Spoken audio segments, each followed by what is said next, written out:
China's collaboration on climate action.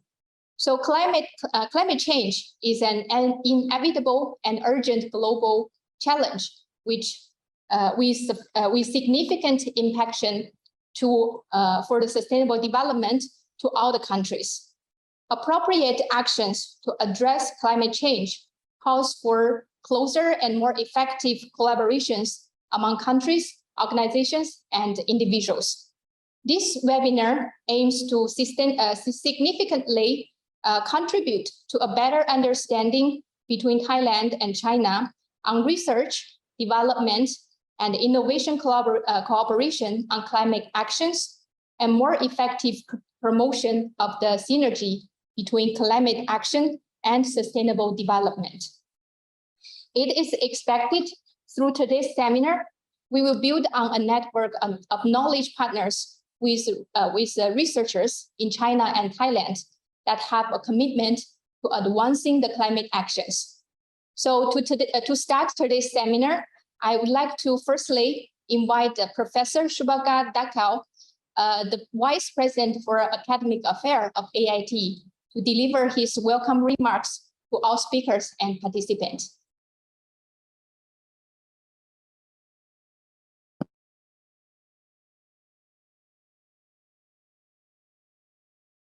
Excellencies, colleagues, ladies and gentlemen, I warmly welcome you to our webinar series aiming at strengthening collaboration network between Thailand and China in the field of environment and sustainable development.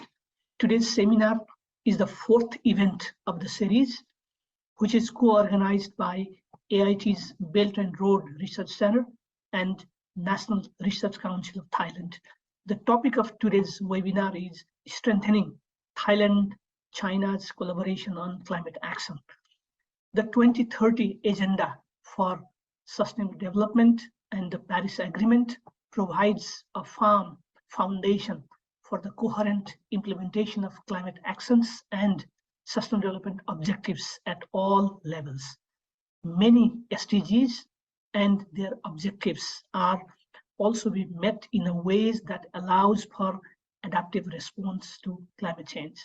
Several measures and actions in climate mitigation and adaptation plans require high investment, strong institutional structure and coordination, innovative technology, as well as human capacity. At present, capabilities and resources of government agencies, private sectors, and the general public for establishing policies and executing climate initiatives have been recognized as a key bottlenecks and gaps. The ability of responsible government entities to create information services for aiding climate smart choices remains limited. Therefore, governments need international assistance to create a conducive environment for climate action, including reduction and adaptation. Reduction means the emission reduction, to improve a country's successful implementation of mitigation, adaptation, and climate resilience efforts towards the aim of the Paris Agreement. International partners' assistance must be synchronized for that. So we'd like to take the opportunity of today's webinar to introduce the recent progresses of cooperation between China and Thailand on climate measures and more effective promotion of synergies between the climate action and sustainable development, as well as to propose future directions for strengthening such collaborations. As a unique regional multicultural institution of higher learning, offering state-of-art education, research, and training in technology, environment, management, and social development, AIT is well positioned to play a leading role in sustainable development of the region and its integration into the global economy. I'm confident that AIT's partnership with BRI would be mutually beneficial in pursuit of sustainable development in the region. I would especially acknowledge our co-organizers, National Research Council of Thailand, NRCT and the Ministry of Higher Education, Science, Research and Innovation. I also appreciate our partners and speakers from Chinese Academy of Sciences, Asian Institute of Technology, and the Asian Development Bank for their great support of today's webinar. I wish you all a very successful webinar. Thank you.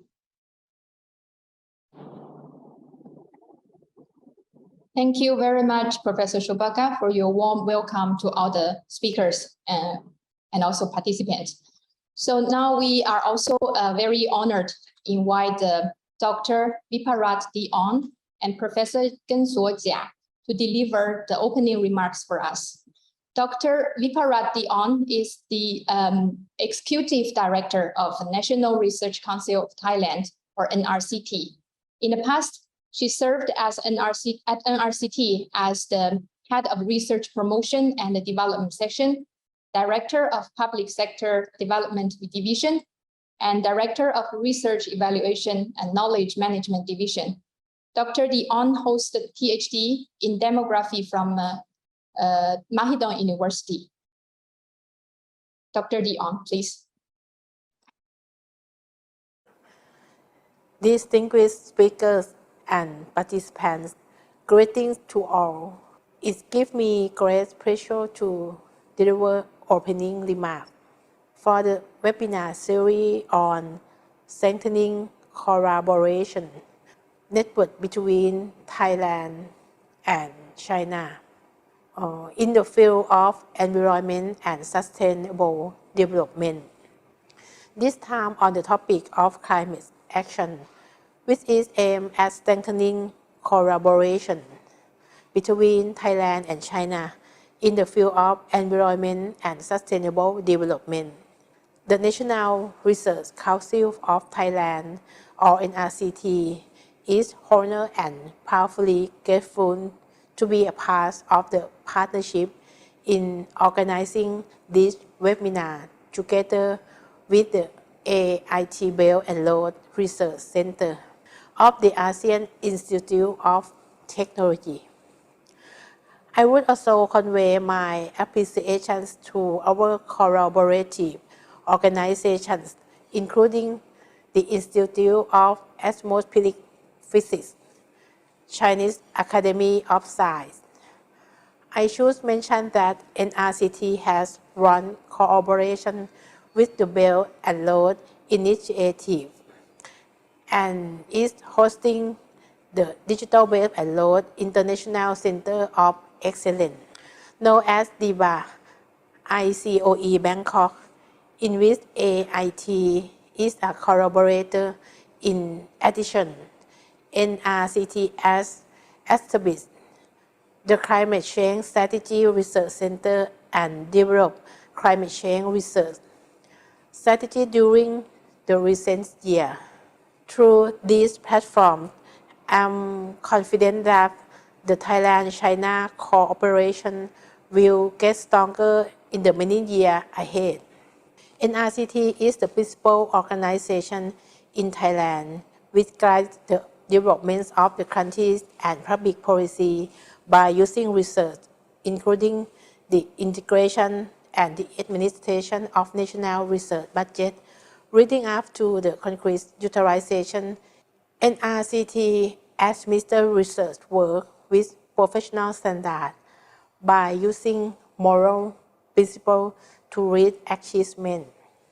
NRCT employs these values and principles in its delivery of research and development program in alignment with the UN Agenda 2030 and the Sustainable Development Goal. Climate change is a serious environmental and sustainable development challenge caused by past and current human development and curbing greenhouse gas emissions and adapting to change are national, regional, and global policy objectives. This webinar will significantly contribute to a better understanding between Thailand and China on research, development, and innovation cooperation on climate actions, and more effective promotions of synergies between climate action and sustainable development. I'm confident that the outcome of this webinar will be valuable in running the status of SDG implementation in Thailand and China. Again, I thank our partner organizations and speakers, and I wish the webinar well. Thanks very much for Dr. Dion's remarks.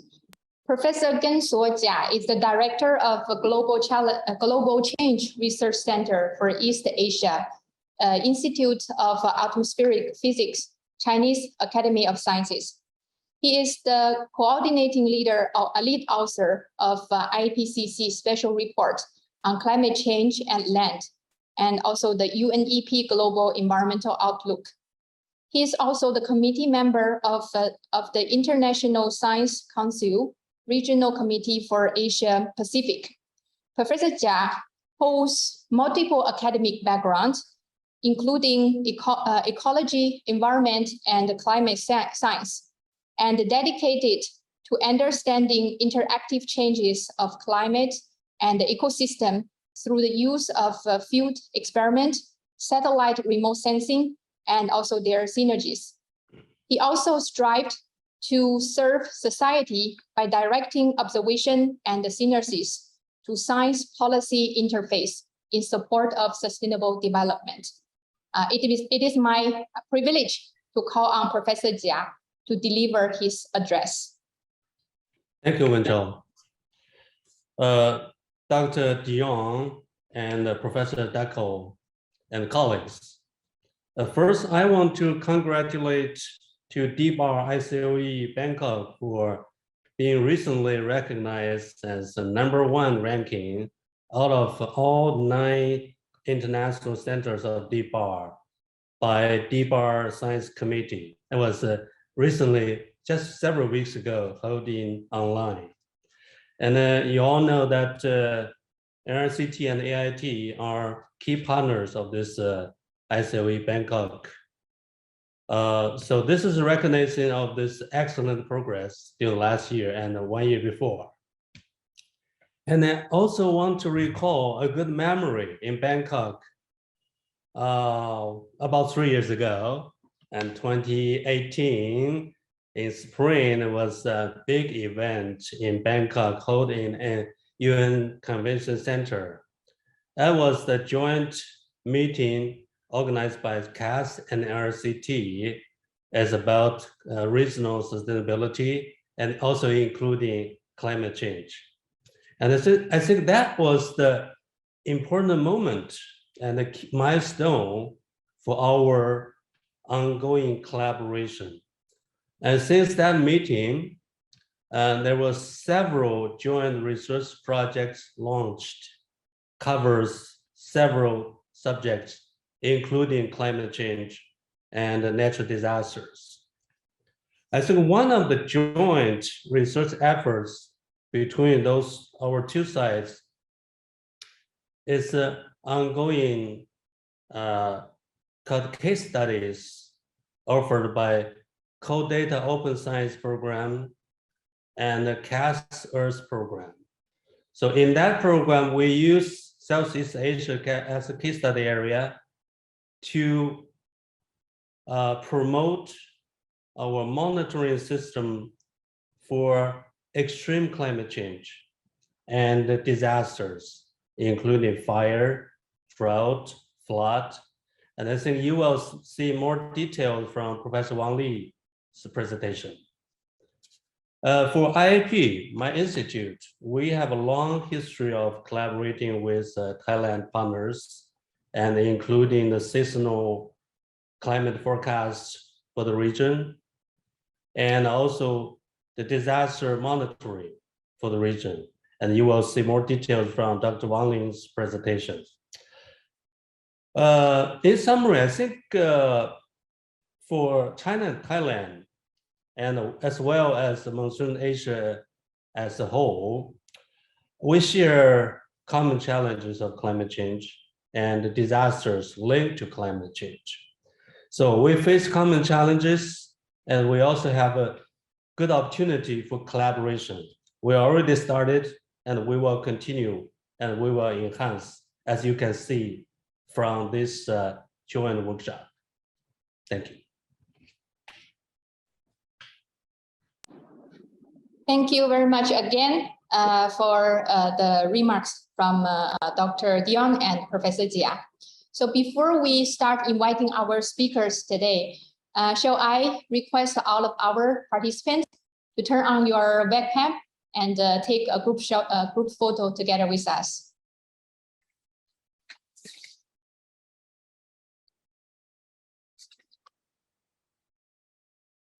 Okay, thank you very much for your nice smile. So let's continue with our webinar today. Our first speaker today is Professor Li Wang, who is from the Aerospace Information Research Institute of Chinese Academy of Sciences. Professor Wang received his PhD degree from the Institute of Remote Sensing Application of Chinese Academy of Sciences. He has authored and also co-authored more than 100 publications, and his publication have appeared in Science Advances, and Remote Sensing of Environment. His research area includes land cover and land use change, terrestrial carbon cycle, crop classification, and disaster monitoring. So today, Professor Wang will deliver a talk on monitoring natural disaster with big Earth data over the Southern Asia. Professor Wang, please. Okay, thank you. I will share my screen.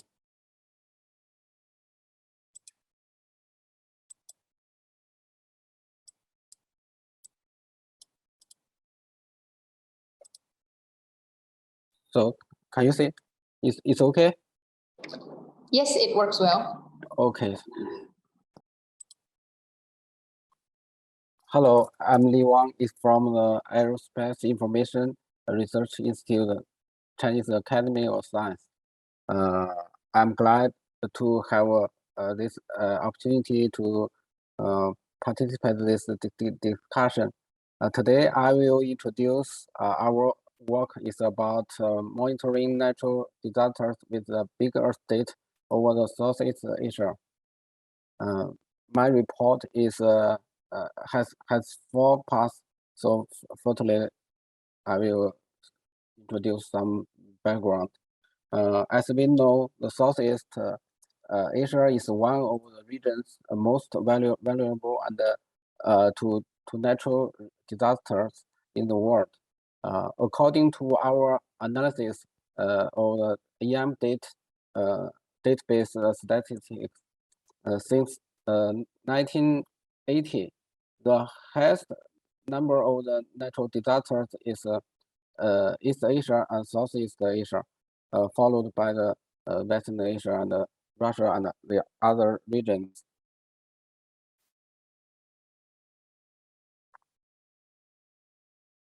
Today we want to introduce the is a use of a bigger data to carry out the regional disaster monitoring. There are 3 advantages use the remote sensing data or the bigger data. The first one is a large area. The second is a low cost, and the third is the wide field. We divided the commonly used the satellite into the several categories. The first such as low resolution satellite, such as the GPM data and the phone satellite data. We can use this data to the rainfall and the typhoon monitoring. The medium resolution satellites, such as the MODIS, so we also use the MODIS data to monitoring the fire and the drought disaster. the third one is a high resolution satellite, such as the Landsat data and the Sentinel data. We can use this data to monitoring the flood and the fire.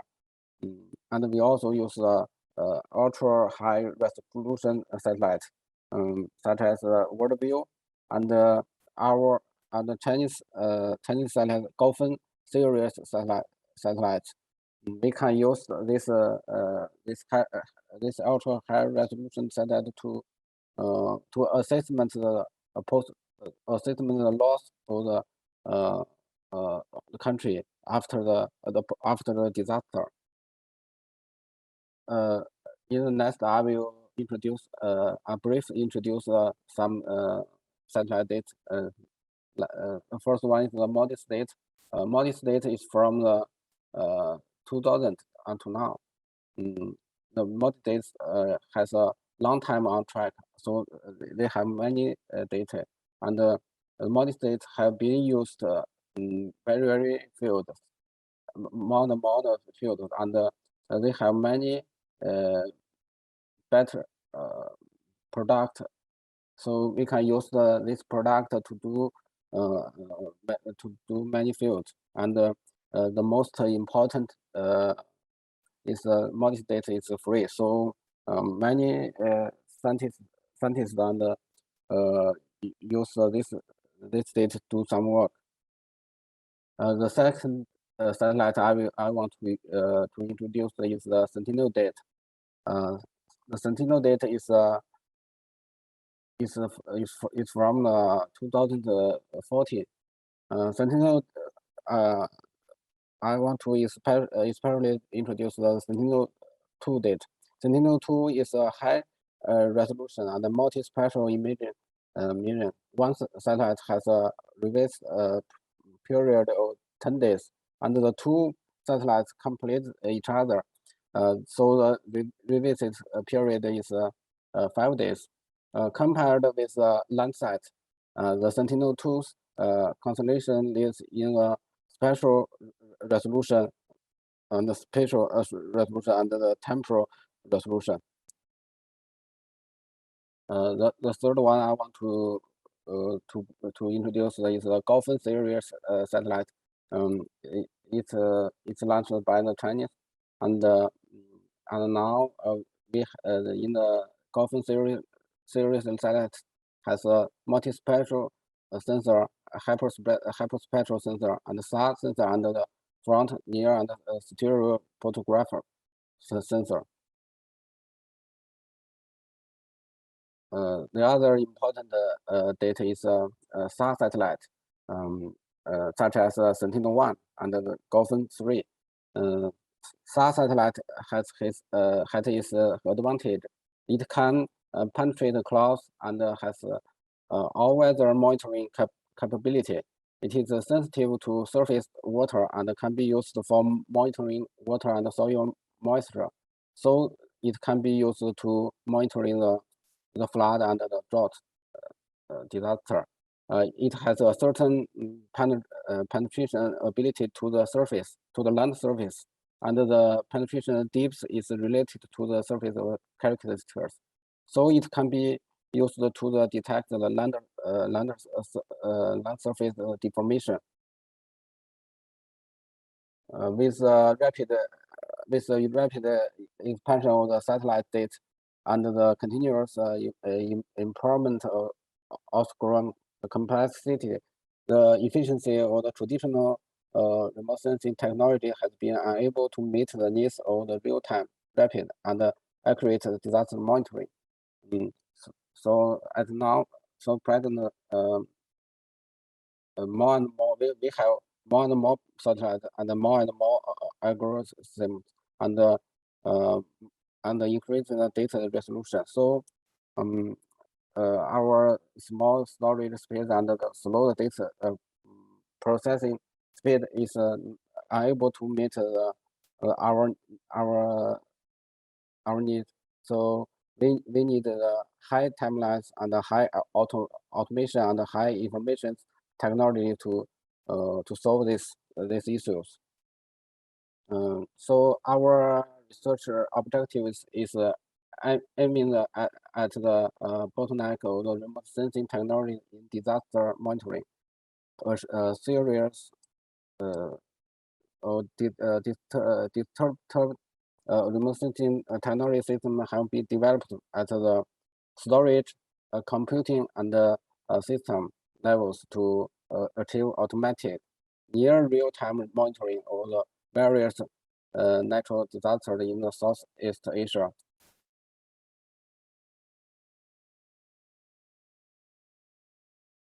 The next, I will introduce the distributed remote sensing computing and storage technology system. This platform.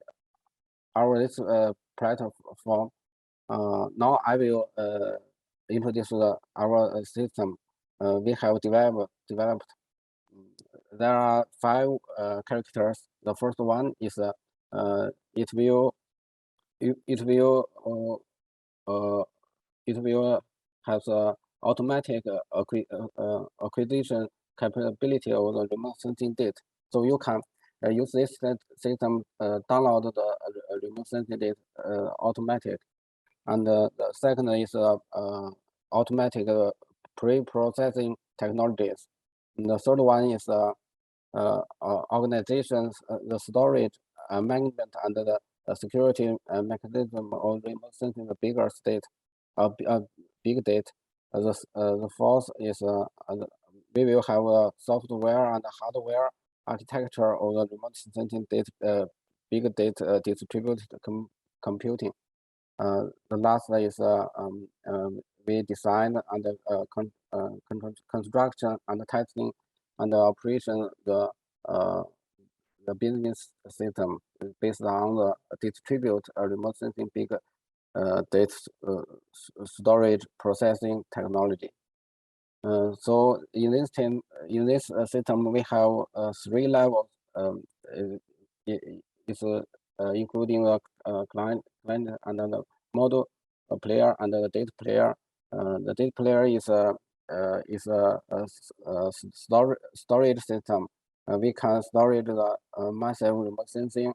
The model player, including the many algorithms, but this algorithm has been coded by the distributed net technology. The client levels we can show our data and in the 2D and 3D, and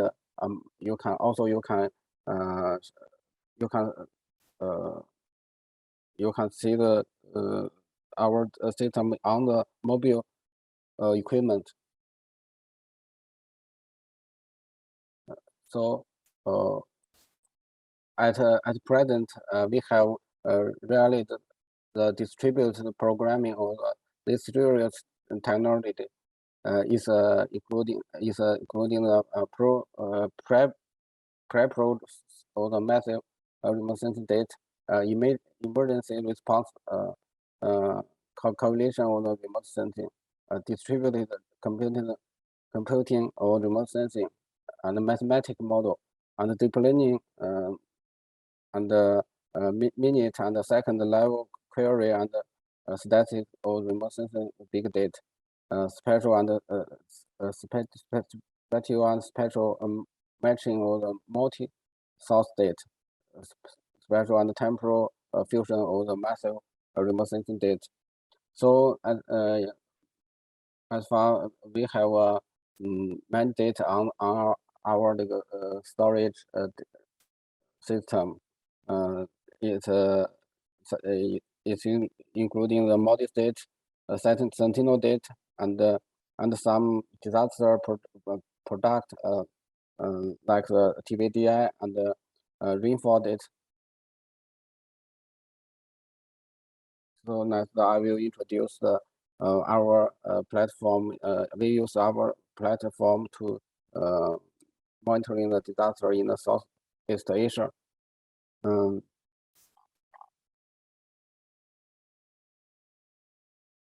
In our platform, there are 3. In in our system, there are our construction objective is automatic acquisition, processing, and distributed storage of massive remote sensing data.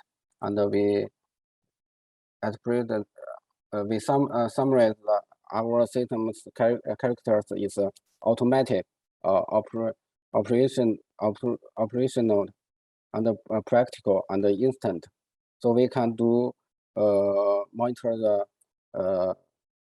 the flood, the drought, and the fire. It's very easy. It's very quickly, and all of this program is auto. So I will introduce some case. The first one is the flood monitoring function module. In this, for the flood monitoring, we have 3 functions. The first one is the flood emergency monitoring.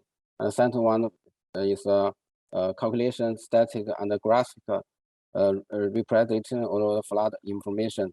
And third one is a flood monitoring in key areas. Also, we use the data is the mostly used data is Sentinel-1. Sentinel-1 data has 2 satellites, and we can download the data set. It's automatic and automatic pre-processing this data. This is our processing is for the SAR data. If you determine the monitor area and determine the specified time range, so this system can automatic download the Sentinel-1 data from the ESA and finish the data pre-processing automatically, and then we can show the data on our system, and we can also use detect the water body. From this, we can see the long-time series water area calculation is many more different months, and from this area we can detect long-term series rainfall data illustration, and from the screen, the yellow area is mean the water body, and our system has a near real-time synthesis of the multi images with a specified space-time range, and our computing time is less than 1 minute. So for the monitoring the flood disaster, we also coding coding the Fengyun for a data set for cloud map detection. From this one, this area, we can see the typhoon illustration and the display based on the Fengyun data set. And we also can product the cloud map animation. The drought monitoring also has 3 functions. The first one is composite satellite. The second one is we can compute the global or regional TVDI calculation. The third one is we can use curve fitting and other method to show our drought monitoring result. What we use data is modest data. This is our some results. The TVDS result. We can compute the TVDI and the NDVI index in our system, and also we can query the long-term series TVDI and NDVS.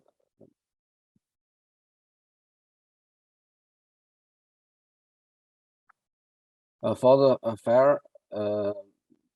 the fair monitoring, we designed the 3 functions. The first one is a lattice fair point query, and the third is the fair point spatial distribution statistics. The third one is analysis and calculation of the mid-infrared motion data. In this function, we use the Fengyun 4A data to monitoring the fair point. Let's this shown. In this system, we can detect the fair point, and also we can query the daily fair point static time series in this area. Also, we have a cloud detection let me shown as a front. We use random forest method to detect the cloud automatically. So this is showing the cloud result is detect from the Fengyun 4A and use the random forest system method. This is a random forest construction and train component, and also we can query Fengyun 4A infrared brightness, temperature, time series. So at last, I want to brief introduce some future work plan. For the immersion awesome, we will establish the immersion awesome of the flood and fair point applicable to Southeast Asia, and we also will want to develop the post-disaster loss assessment technology based on the high resolution data. For the data storage, we will download more and more satellites in this system, and the social and economic data in this system. For the computing resource, to increase the computing nodes to improve platform processing speed, we will buy some new computer and to build a distributed computer system. For the system construction, we will improve the system usability and stability. And in the future, if the system through the test, we will share the systems in the web client. So I think maybe if you in Thailand, you also can query our system and do some your research work or do some disaster monitor. So in the last, this is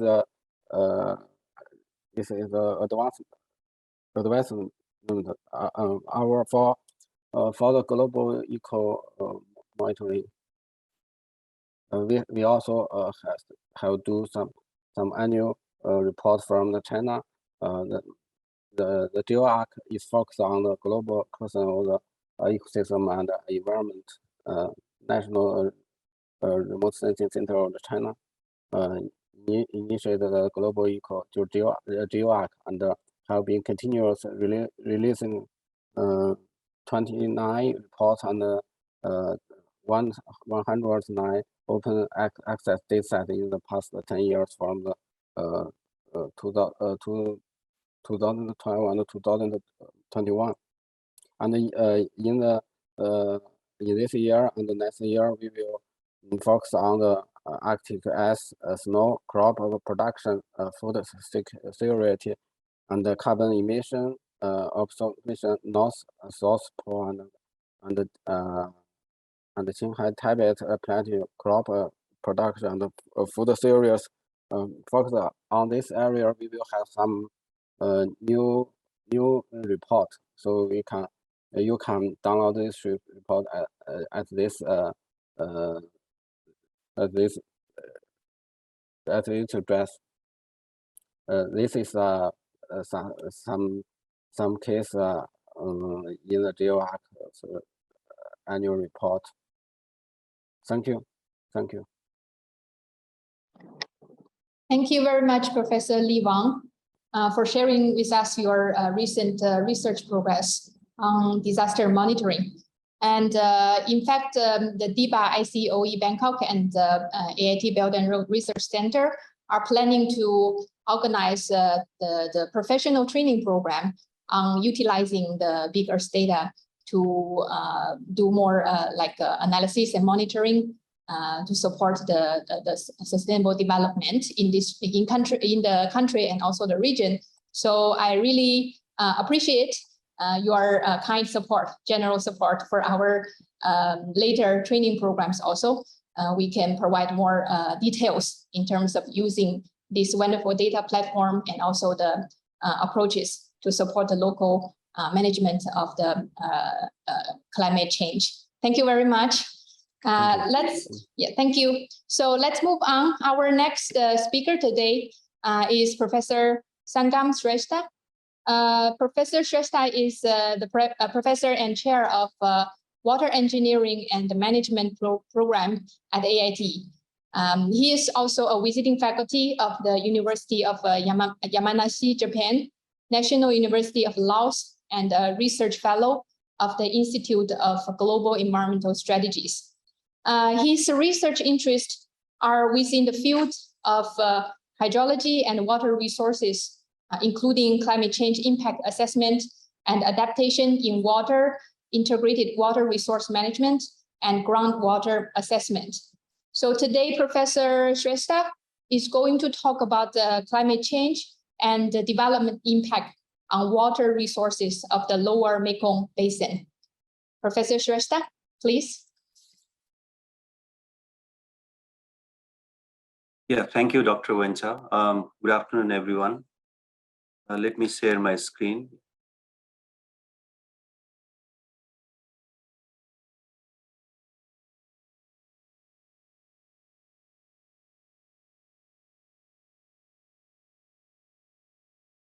Okay, my talk is related to how the climate change and development impact the water resources, and particularly in some of the river basins of the lower Mekong region. And the results I'm presenting here, they are basically from the modeling studies.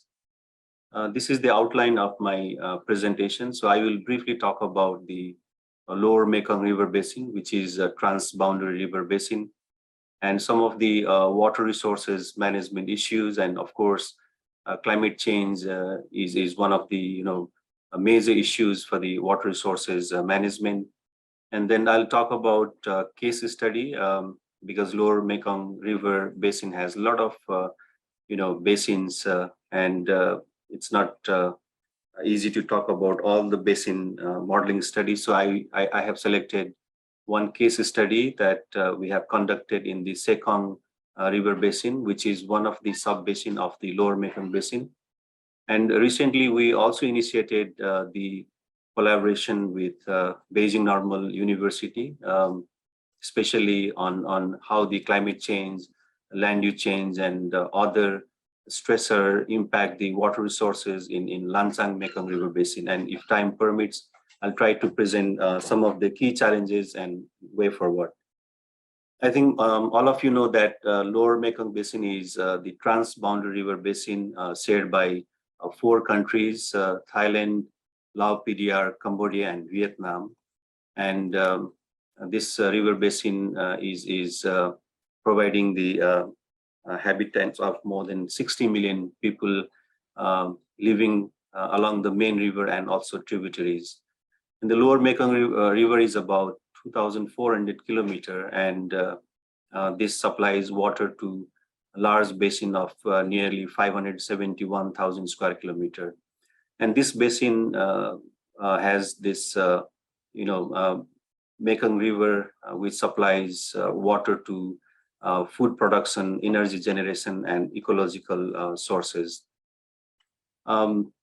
This table shows the statistics of the water consumption in the Lower Mekong River Basin.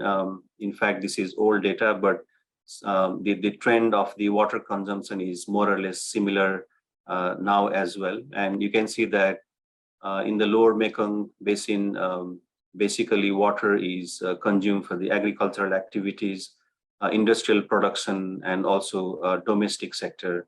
And among these 4 countries, the Thailand, Cambodia, and Laos PDR agriculture sector uses the highest amount of water. On the other hand, in Vietnam, industrial sector uses the second, most user of this water resources from the Lower Mekong Basin.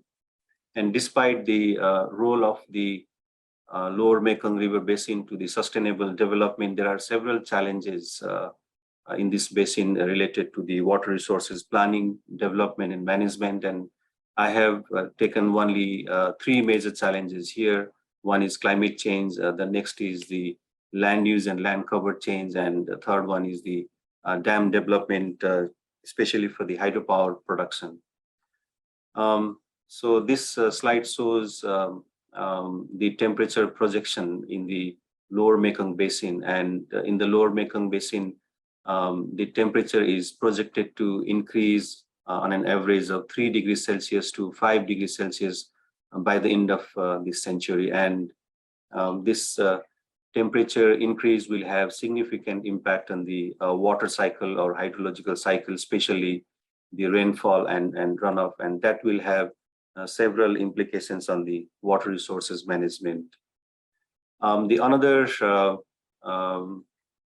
impact in the Lower Mekong River Basin comes from the hydropower dam development, and the hydropower dam development, especially for the hydropower production, will have a lot of impact on the water quantity and quality available in the river basin. And this slide shows the commissioned hydropower projects, also under construction hydropower projects, and also the planned hydropower project in one of the sub-basin called 3S sub-basin in the Lower Mekong Basin. And this 3S sub-basin, although it is very small basin, there are more than 42 hydropower dams which is being commissioned and also under construction and proposed. And you can see that because of this hydropower dam development, there is a lot of fluctuation in the quantity of water as well as the quality of water downstream of these hydropower development projects. Similarly, land use and land cover change is one of the major factors that affect the water resources. For example, conversion of the land use of forest from agriculture and from agriculture to the industrial areas or urban areas will have impact on the groundwater recharge and also the surface runoff. So this slide shows land use and land cover map of the Lower Mekong River Basin in 1997, but several studies they have found that in the Lower Mekong region, agriculture area has been converted to the urban forest area has been converted into the agriculture area. So because of this conversion of the land use and land cover, there will be a change in the groundwater recharge, infiltration, and also surface runoff that might bring the floodings in the river basin. So there are two major issues related to water resources management. One is how the climate change, this land use and land cover change, and hydropower dam development impact the water resources. Maybe it can be water availability, water quantity, and water quality, and also how to manage the water resources under this climate change, land use and land cover change, and hydropower development in the Lower Mekong Basin. In fact, we have been conducting climate change impact on water resources, climate change impact in water use sector, and adaptation in several river basins of the Asian region. And you can see in the table that there are 21 river basins we have considered to conduct this climate change impact assessment on the water resources, climate change adaptation in the water resources sector. But this is not the updated list. Maybe until now we have conducted these studies in 50 river basin or more than 50 river basin.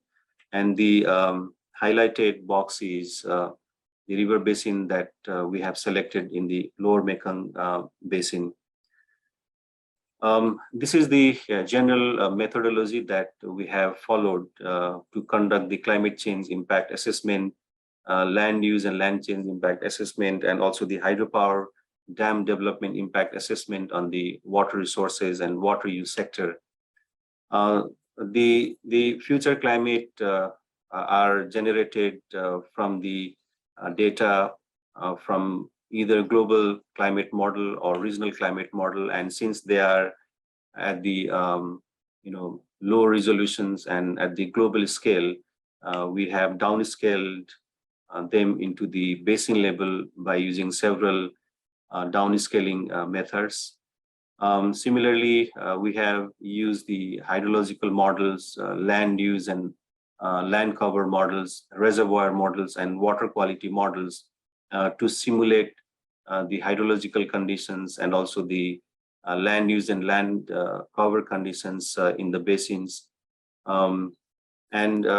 Once we have these future climate data obtained from these either global climate models or the regional climate models, these are fed into these hydrological models, land use and land cover models, reservoir models, and water quality models that can simulate how the future climate, future land use, and hydropower dam development will impact the water resources, hydropower production, and water quality. So this is the general methodology that we have followed in all the river basins we have considered in our studies.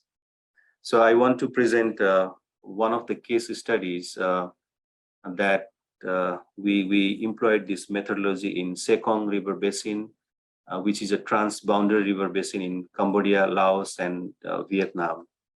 So the major purpose of this study is to assess how the climate change and hydropower dam development impact the stream flows in the Sekong River Basin. And in fact, this is one of the output of the projects supported by the US AIT Peer Program Cycle 6. The project name is Connecting Climate Change, Hydrology and Fisheries for Energy and Food Security in the Lower Mekong Basin. So, so I have considered here only the Sekong River Basin, which is a transboundary river basin shared by the three countries, Laos, PDR, Vietnam, and Cambodia. So the major research questions of this case study is how the future climate in the Sekong river basin will be changing, and how the climate change and hydropower dam development impacts the hydrology or stream flow in the second river basin. So as I mentioned previously, we have followed the similar methodology to conduct the climate change and hydropower dam development impact on the stream flows in this river basin.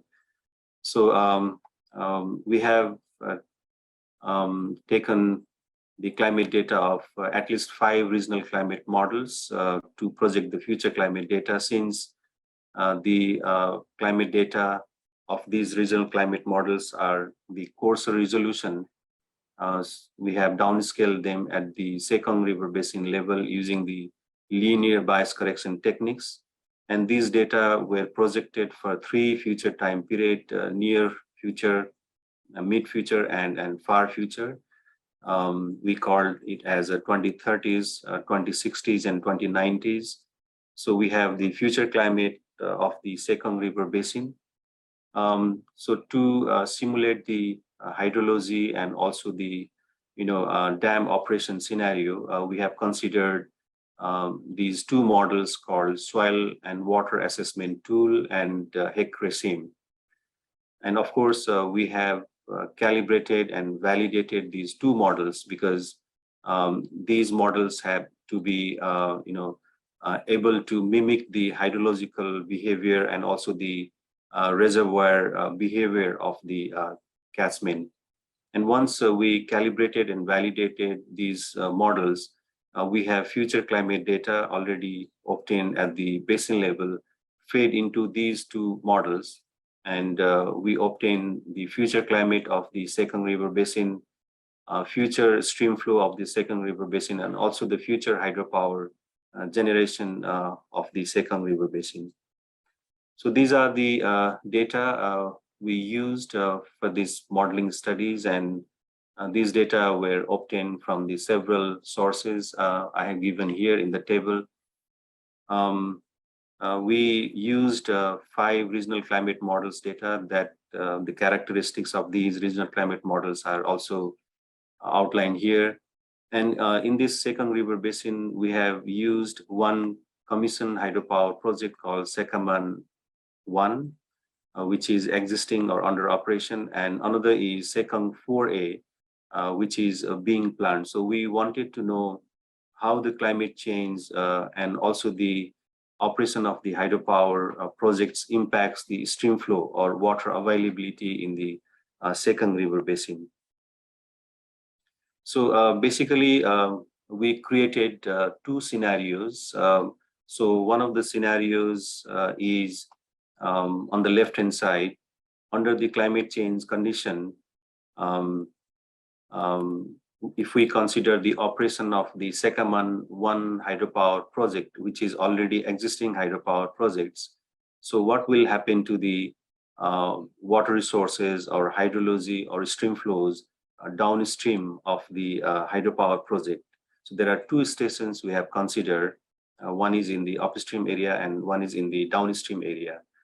And the second scenario we have created is by considering the planned hydropower project, which is the Sekong 4A. So, so we simulated the scenario, what will happen if both of the hydropower projects, Sekaman 1 and Sekong 4A, will be operated under the climate change conditions. So basically, we use this modeling approach to project the stream flow conditions in the 2 stations. One is in the upstream area and one is in the downstream of the Sekong River Basin.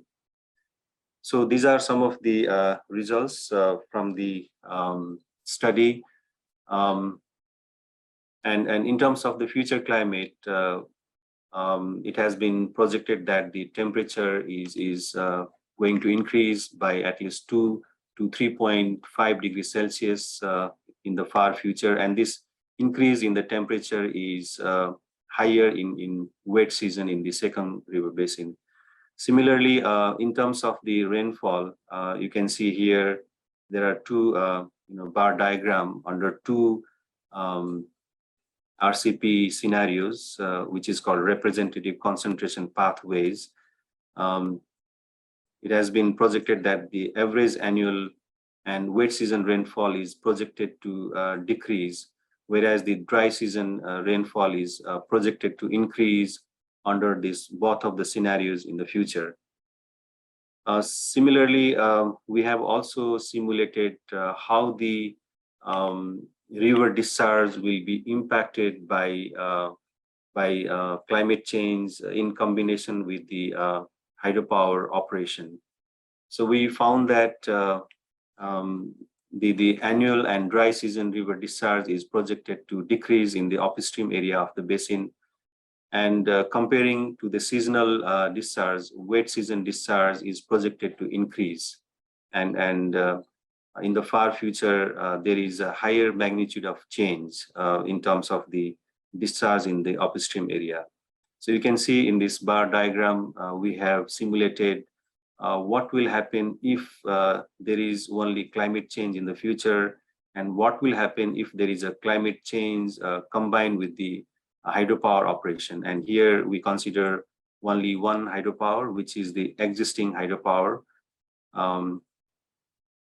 And also we simulated how the river discharge will change in the downstream areas, and we found that under the climate change conditions and operation of these hydropower projects in the future, there will be reduction in the discharge in the downstream area. And we also compare the individual impact as well as the combined impact, individual impact from the climate change, individual impact from the hydropower operation, and combined impact, which are climate change and operation of these two hydropower projects. And we found that climate change is expected to bring more impact compared to the hydropower operation in the future.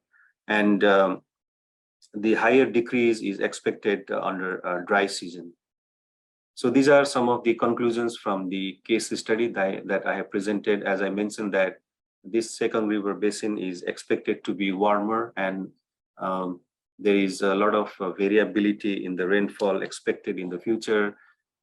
In the upstream area, the annual and dry season river discharge is expected to decrease, and wet season discharge is expected to increase in the near and mid future.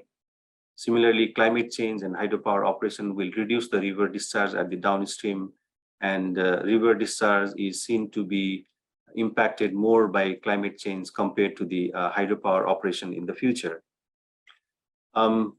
We have initiated some of the studies with the Beijing Normal University in China, in the Lancang Mekong River Basin. I will present very briefly what are these ongoing research. These are the research conducted by my PhD students as well as master's student. And one of the research we are conducting is how do you utilize these multiple satellite and remote sensing images to predict the river water level and discharge in the whole Lancang and Mekong River, because there are several locations where we cannot obtain the discharge data and also the river water level, right? So we wanted to see how to predict the river water level and discharge from these remotely sensed satellite images, and then evaluate how the river discharge changes from one location to another location, and also from one time period to another time period, especially those areas where there are no gauging stations.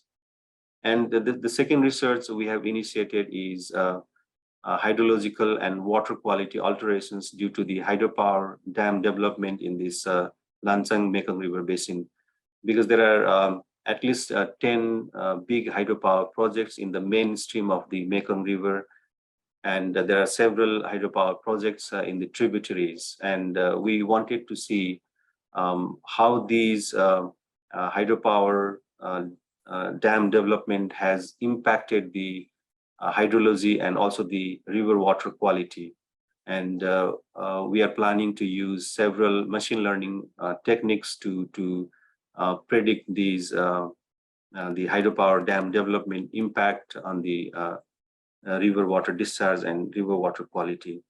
So another research that we have initiated is application of one of the machine learning technique, which is called long short-term memory technique, to predict the hydrological extremes under climate change and land use change scenarios in the Lancang Mekong River Basin. And these are some of the specific objective. For example, how the hydrological extreme events have been changing in the historical time period, how the climate will change in the future based on these recent CMIP6 general circulation models output, and projecting the hydrological extreme events such as floods and droughts under these climate change and land use change scenarios in Lancang Mekong River Basin using machine learning techniques.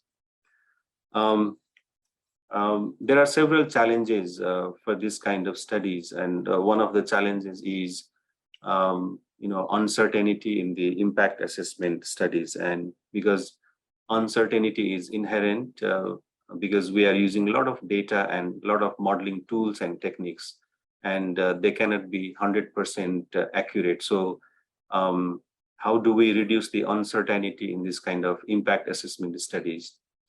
Not only reducing uncertainty, but there are also several other cross-cutting issues, because water resources can be impacted not only by the climate change, land use and land cover change, right? So there are several other kind of factors that will be impacted or impacting the water resources. So most of the studies that I presented here is at the river basin level, but when we want to propose some adaptation strategies or adaptation options, that will be at the local level. And then how these climate change, land use and land cover change and other stressor will impact at the different level, that has to be also studied carefully. And finally, there is another key challenge is how do we assess the impact of all these stressor, which is also called the cumulative impact assessment on the water resources. So with this, I would like to stop my presentation, and I'll be very happy to respond to any queries at the end of this seminar. Thank you.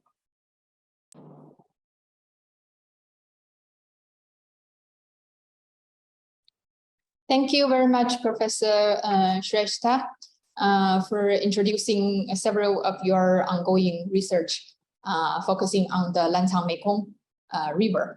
And this is actually a very important international river for 5 countries, including China and Thailand.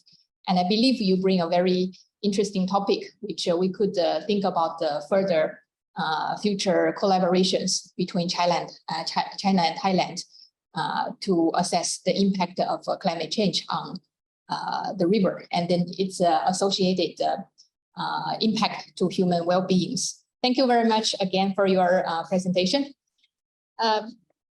Okay, then next I would like to invite our speaker, Dr. Lin Wang, who is an associate professor of the Institute of Atmospheric Physics, Chinese Academy of Sciences.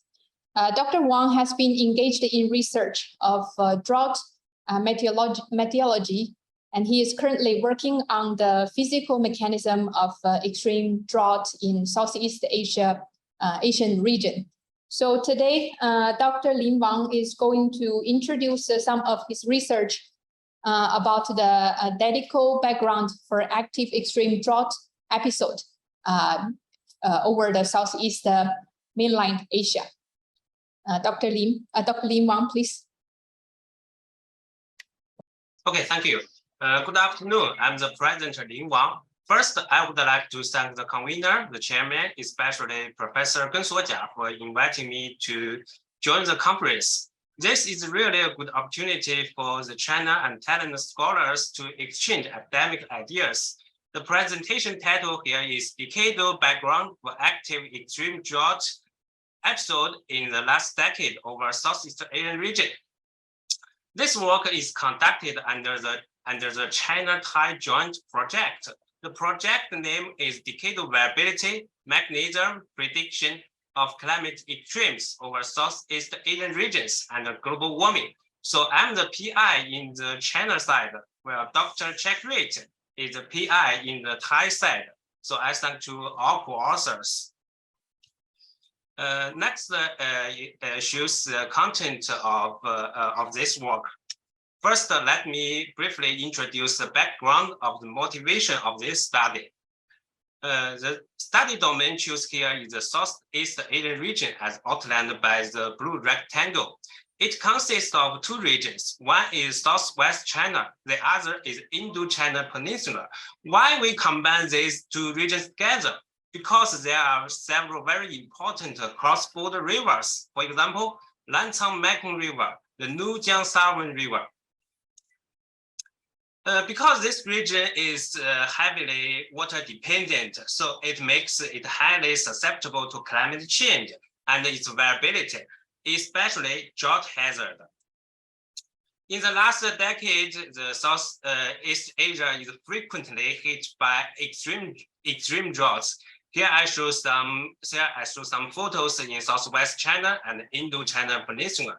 So this devastating drought has raised great concerns from not only academic sectors, but also governments.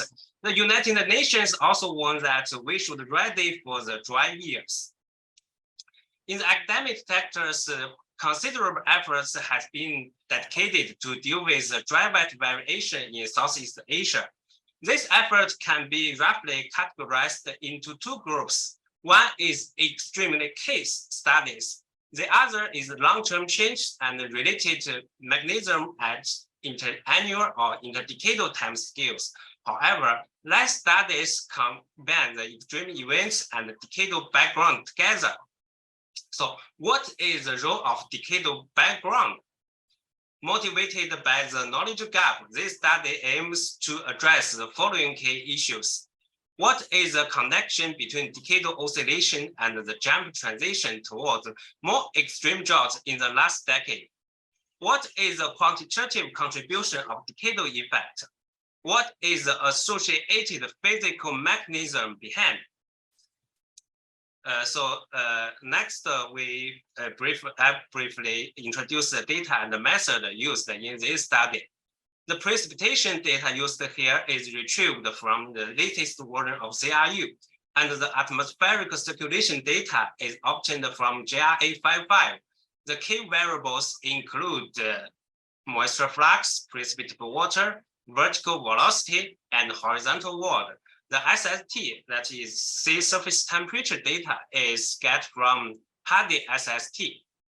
The method here, the first we need to characterize drought. The index used here is standardized precipitation index. The statistical diagnosis method include composite, correlation, filter, and statistic test. And also the empirical model decomposition is used to decompose the time series into several intrinsic models. To verify the statistical result, I also use a numerical model. The model configuration is shown here. Next is the main part of my presentation, the results part. First, I want to highlight the decadal shift towards a severely dry condition. Figure A and Figure B shows the occurrences of severe and extreme drought in the former decade, 2000 to 2009. And the latter decade, that is the recent decade, we can see that the former decade is less affected by severe drought conditions, while in the subsequent decade, the drought condition is drastically deteriorated. This table shows the statistical metric compared between the two decades. For example, let's see the average frequency. We can see that the average frequency is nearly doubled between the two decades. We also put the recent drought status in the long-term context. We can see that the most expansive drought is indeed observed in the recent decade, followed by that in the 1980 and 1990. So next, I would like to ask the question, which season's precipitation is responsible for the decadal change of drought? Here I draw the precipitation changes between the 2 decades for winter, spring, summer, and autumn. We can see that it is spring precipitation that stand out to receive notably less precipitation in the recent decade compared to the preceding one. However, such interdecadal signal is not observed in other seasons. So next we use the regional average precipitation. Figure B shows the time series of spring precipitation. We can see that the spring precipitation characterizes the decadal cycle rather than a trend. Because I calculated the trend, but it is not statistically significant. Next, let's focus on the period after 2000. There is a clear wet to dry shift with a turning point occurred at 2010. So that the interdecadal change of spring precipitation is consistent with the decadal change of drought. Next, I want to quantify the contribution of decadal spring precipitation to the extreme droughts. To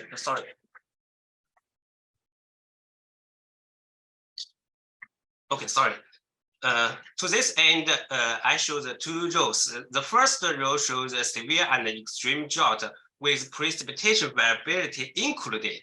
In the second row, I exclude the spring precipitation variability and recalculate the occurrences of severe drought and extreme drought. Comparing the first row and the second row, we can see that the occurrences of severe and extreme drought are greatly reduced when we exclude the spring precipitation variability.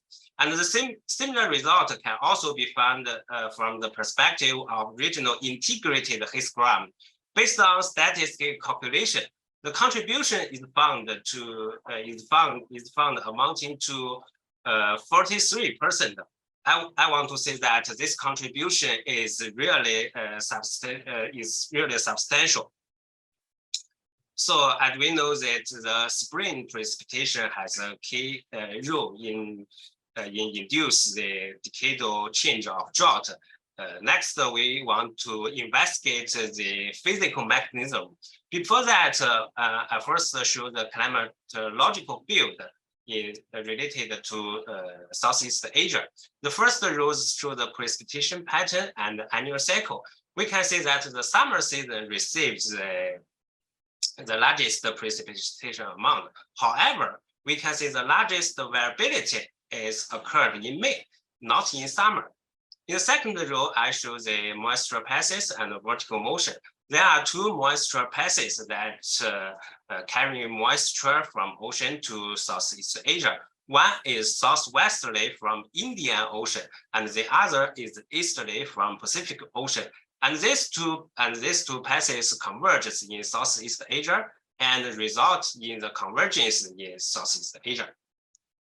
Next, the most of interest is to investigate the atmospheric circulation anomalies. This slide shows the horizontal circulation anomalies. Here we show the moisture flux vectors and the divergence shadings and the precipitable water for the former decade, the latter decade, and their difference. Let's focus on the pattern of difference. We can see that the anomalous northwesterly prevail over the Southeast Asia, resulting in weakened easterly moisture propagation from Indian Ocean. In response to the wind anomalies, we can see that abundant moisture retained over the tropical West Indian Ocean, but strong precipitable water reduction is observed in the Southeast Asia. Next, we show the vertical circulation pattern. To this end, we draw a cross section from tropical West Indian Ocean and the Southeast Asia. We can see there is clearly overturning circulation that connecting tropical West Indian Ocean and the Southeast Asia. There is upward ocean anomalies in tropical West Indian Ocean, while there is downscape. There is descending motions in Southeast Asia. So based on above investigations, we speculate that a key remote factor is sea surface temperature SST variation in tropical West Indian Ocean. So we show the composite of SST in the former decade and the later decade. There is a clearly negative to positive shift of SST. I want to stress that the global warming signal has been removed. So next, we average the SST in this region and use the EMD method. EMD method is an empirical mode decomposition to decompose the time series into several intrinsic models. The last model is a circular trend, which follows the global warming, but this is not our concern. The second to the last model represents the decadal oscillation. We can see that before 2000, the decadal oscillation is rather weak, but after that, we can see large amplitude oscillations. Here, the color bars we show here is the precipitation in Southeast Asia.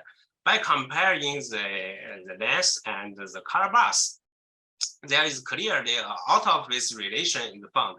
That is to say, the warm tropical West Indian Ocean SIT, the less precipitation in Southeast Asia. So that the tropical West Indian Ocean SIT is able to explain the recent decade dry period in Southeast Asia. Next, I would like to ask, what is the physical mechanism that connects the tropical West Indian Ocean SIT and the precipitation in Southeast Asia? For this purpose, I draw the regressed field of moisture flux, the vectors, the vertical velocity, the shadings, and the tropospheric temperature, the contours, against the normalized tropical West Indian Ocean SST. The basic theory I used here is the Kelvin wave theory. The warm SST in tropical West Indian Ocean will warm the air in the troposphere, and then it excites east propagating Kelvin wave, accompanied with the Kelvin wave is the easterly wind. But remember, the easterly wind is occurred in the mid-atmosphere. In the lower atmosphere, due to the impact of the surface friction and Ackermann pumping, we can clearly see the northeasterly over Southeast Asia and associated Ackermann divergence. The northeasterly will block the moisture transport from Indian Ocean. Well, the Ackermann divergence is not favorable for convective activities. So both of the two ways help to maintain the divergence to precipitation over Southeast Asia. So in conclusion, it is Kelvin wave that connected the tropical West Indian Ocean SIT and the precipitation in Southeast Asia. Finally, I want to stress that compared to the classic basin scale warming in Indian Ocean, the tropical West Indian Ocean warming induced the Kelvin wave. We can see the wave wedge is much shorter in the longitudinal extent. To confirm the statistic diagnosing, we carried out the numerical simulation. The SST forcing is prescribed in the tropical West Indian Ocean, and the atmospheric circulation responses are shown here. We can see that it is clear a wedge-shaped Kelvin wave response. We can see the tropospheric temperature. And with the Kelvin wave response, the mid-atmosphere is characterized by the easterly wind. But in the lower atmosphere, due to the impact of surface friction and Ackermann pumping, the northwesterly and associated divergence is located in the Southeast Asia.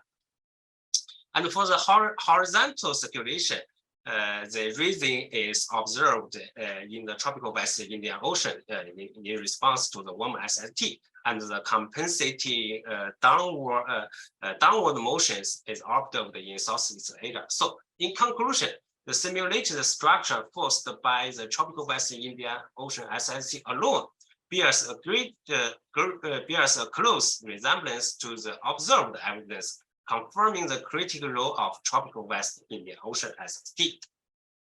Finally, I would like to make some concluding remarks. So in the last decade, the Southeast Asia is frequently hit by the extreme drought.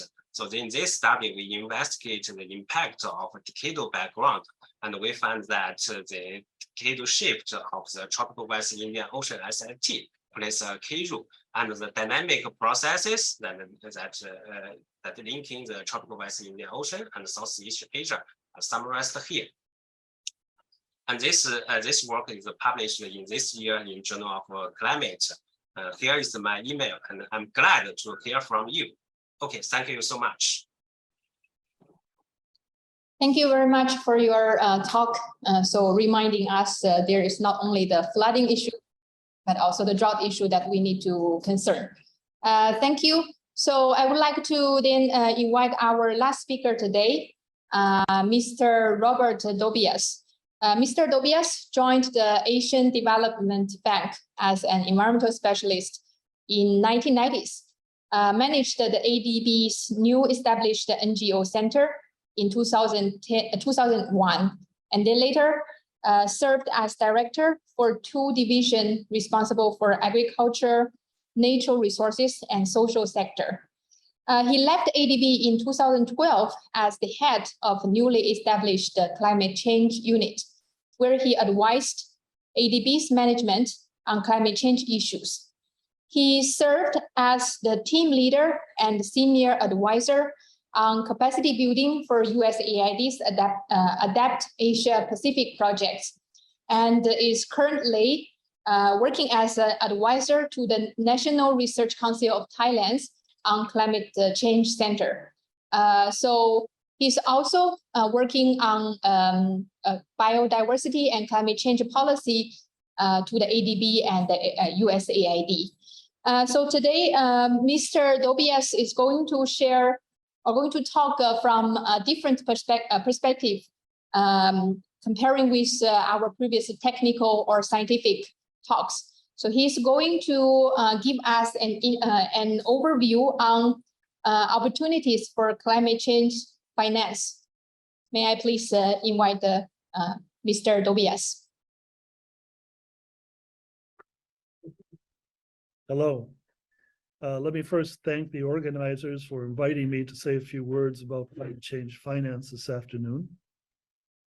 Basically, during the next 15 or 20 minutes, I'll be asking and responding to 6 questions. How much has the world been spending on climate change mitigation and adaptation? Where does the money come from and where does it go? How does spending on climate change finance compare to actual funding needs? What are some examples of climate change finance programs? And how can my agency prepare bankable projects? So without any further ado, let me share my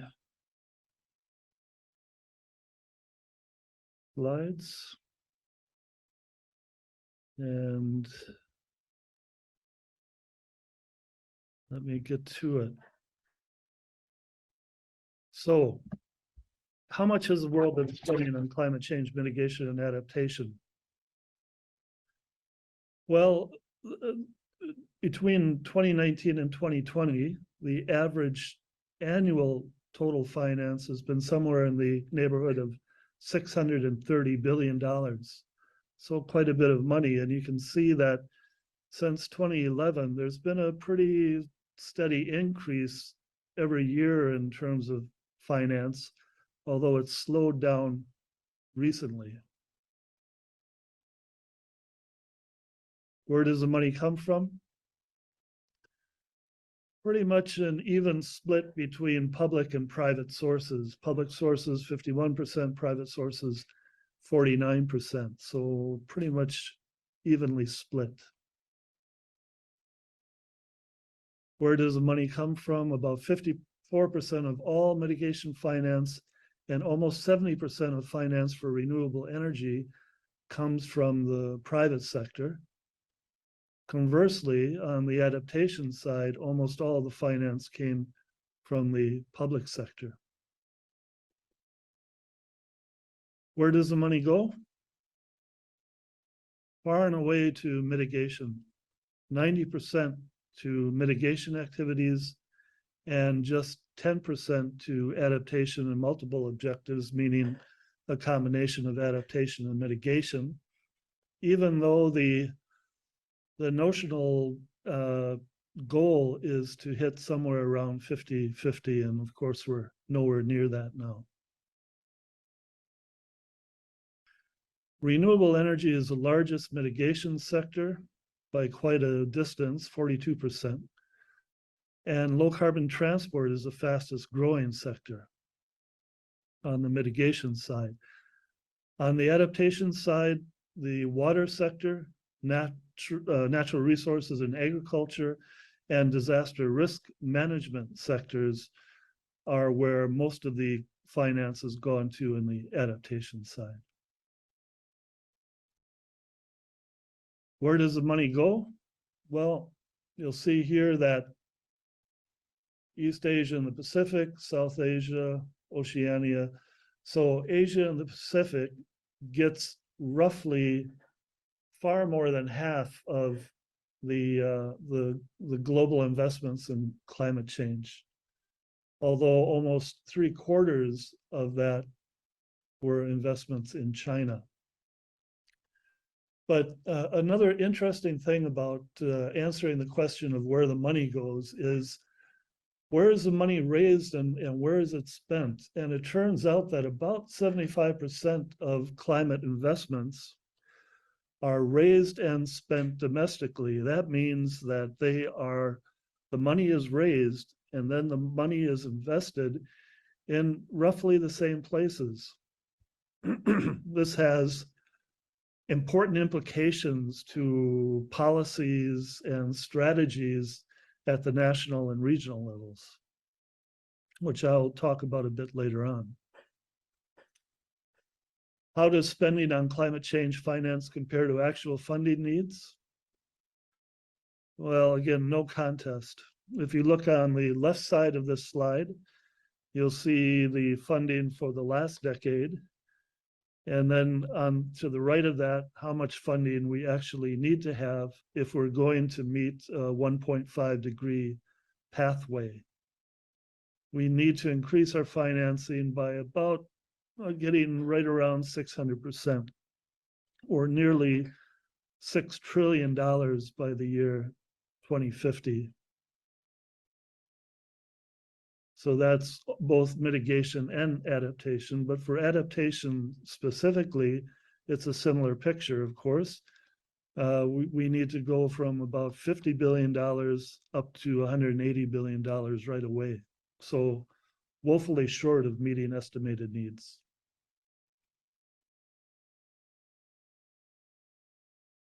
Just a couple of examples of the needs. In India, the climate change action plan there has an estimated budget of $2.5 trillion by 2030 alone. And the UNFCCC did a needs assessment a year or two ago. They estimated that $6 trillion are needed to fund less than half of the climate plans submitted by the member countries of UNFCCC. What are some examples of climate change finance programs? The next several slides will be about this to give you an idea of the types of financing programs that are done, where the money might be, some of the money might be, how it's being handled, and so on. The first one, of course, is the UNFCCC $100 billion pledge, annual pledge. Excuse me. If I remember correctly, that pledge was made in Copenhagen in 2009. And at that time, the idea was to meet the $100 billion annual movement of funds from developed to developing countries for climate change by 2020. Well, by 2020, OECD figures that about 83% of that goal was reached.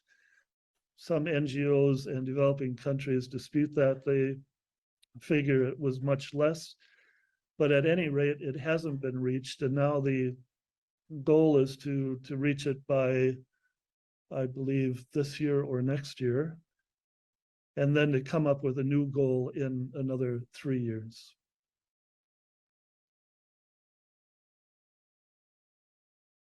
financing that goes through the UNFCCC. There's a Green Climate Fund that has committed $10.8 billion so far for 200 projects. A Global Environment Facility, which includes things other than climate change, of course, biodiversity and so on. But at least 4.2 billion has been devoted to mitigation since the start, and that has been for 1,000 projects. Adaptation is distributed through the Least Developed Countries Fund and the Special Climate Change Fund, and both of those combined have provided over $2 billion for about 440 projects.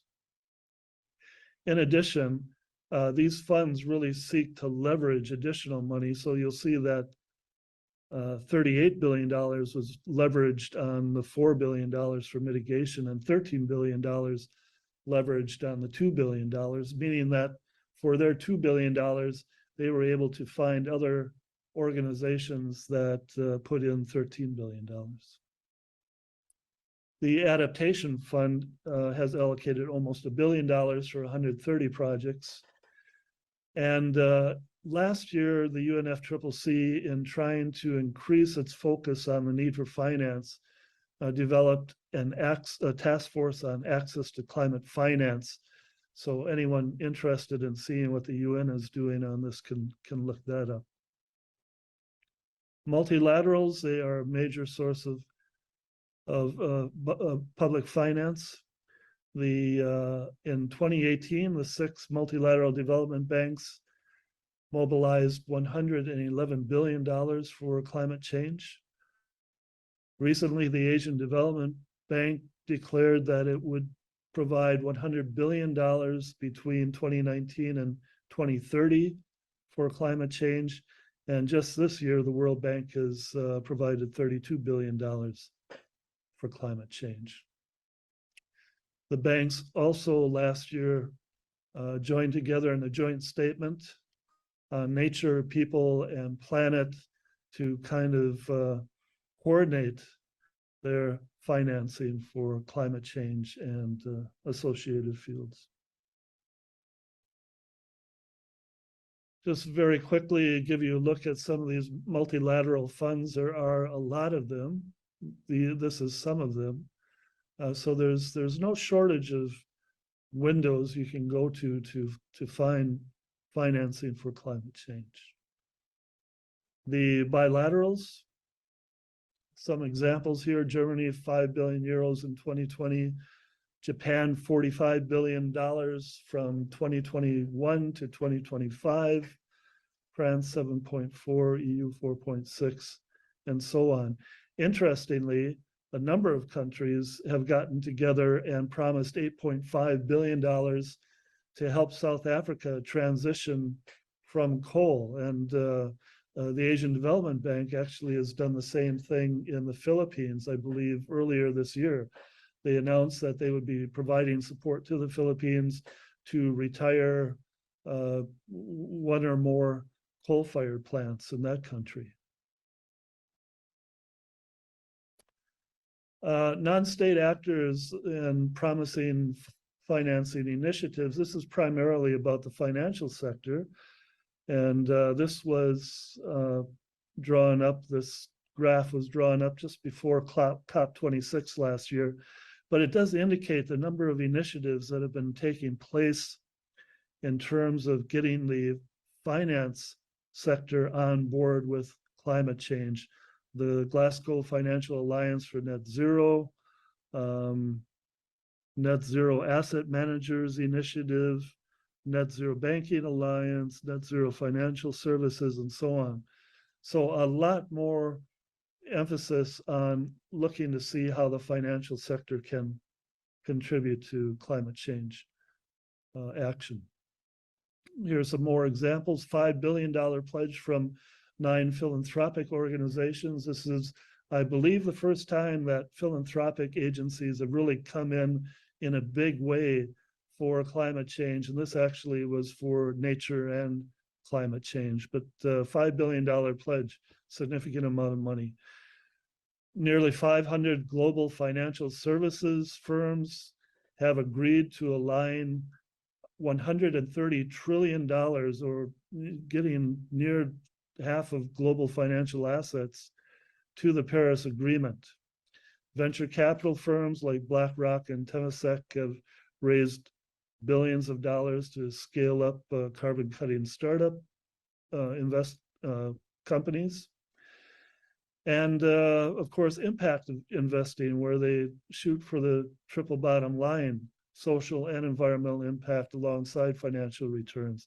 So some examples of how the financial sector and other sectors and non-state actors have made promises to up their game in terms of climate finance. And any of you who have read the news lately have seen that these promises are not always being fulfilled, but at least there's some initiative moving forward on some of this. One of the things that can very definitely help to ensure that financial services sector is held to account for climate change is reporting. And you see in COP26, they created this private finance strategy to drive whole economy transition. A big part of that is reporting from financial sectors. This is a key activity.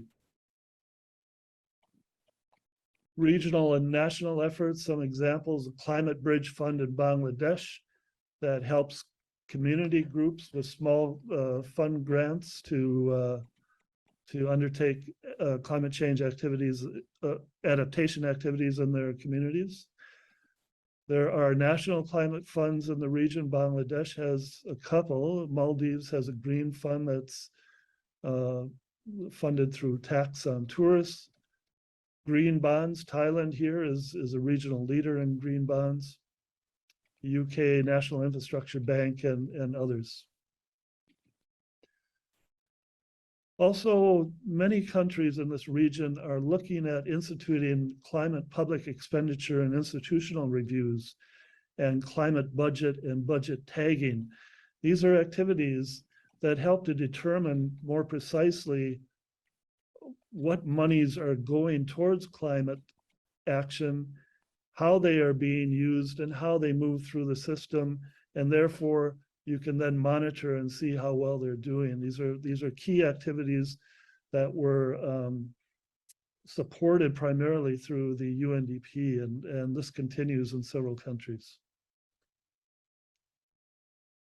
Another new wrinkle in climate finance is climate change, biodiversity, nature-based finance being kind of packaged together, as very often do draw a clear line between what benefits the climate and what benefits biodiversity and vice versa. So there's the Global Forest Finance Pledge of $12 billion that was announced at COP26.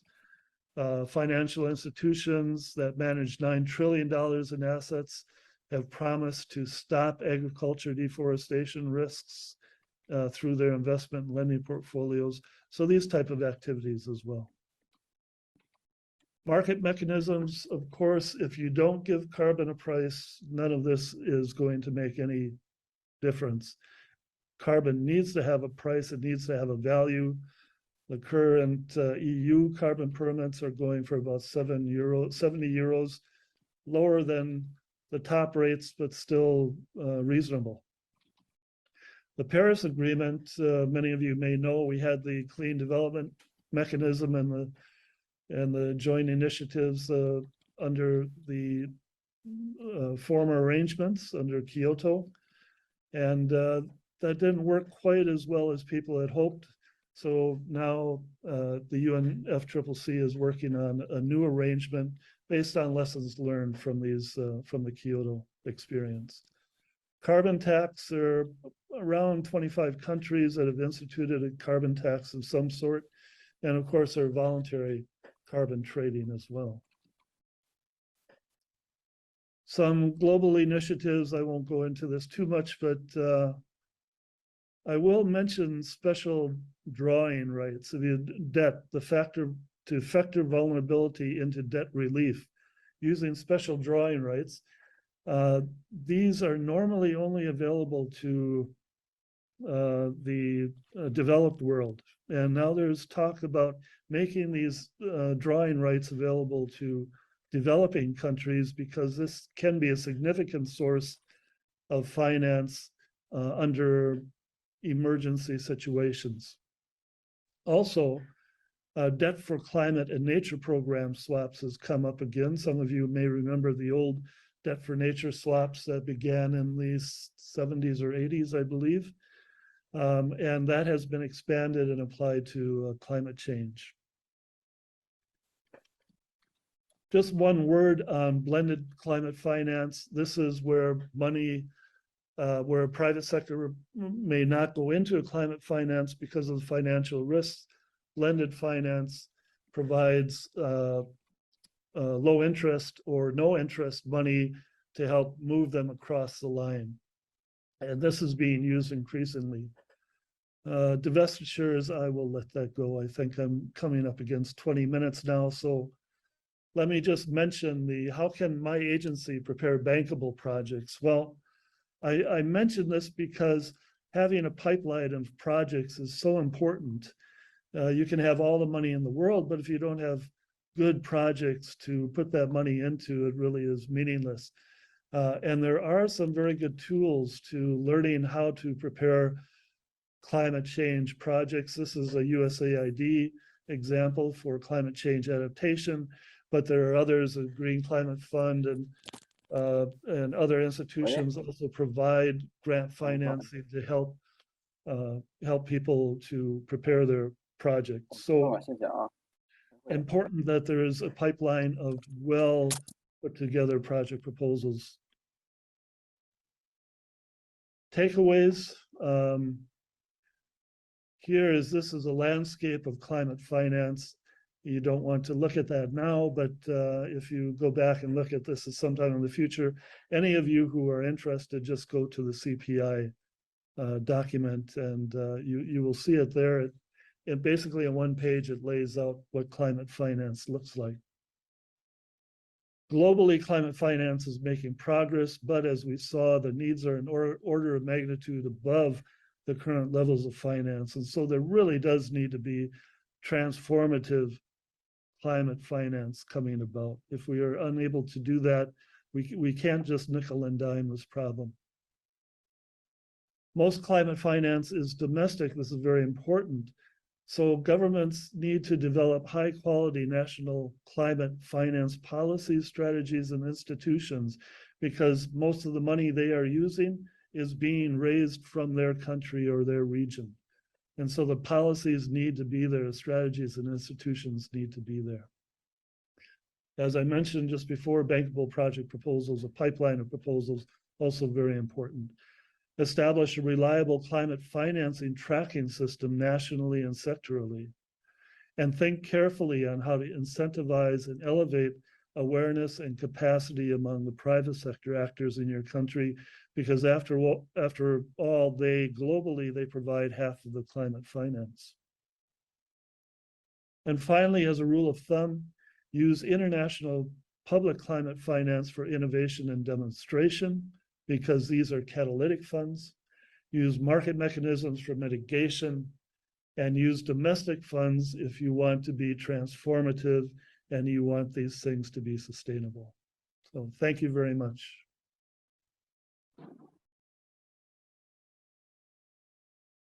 So climate research and actions needs money.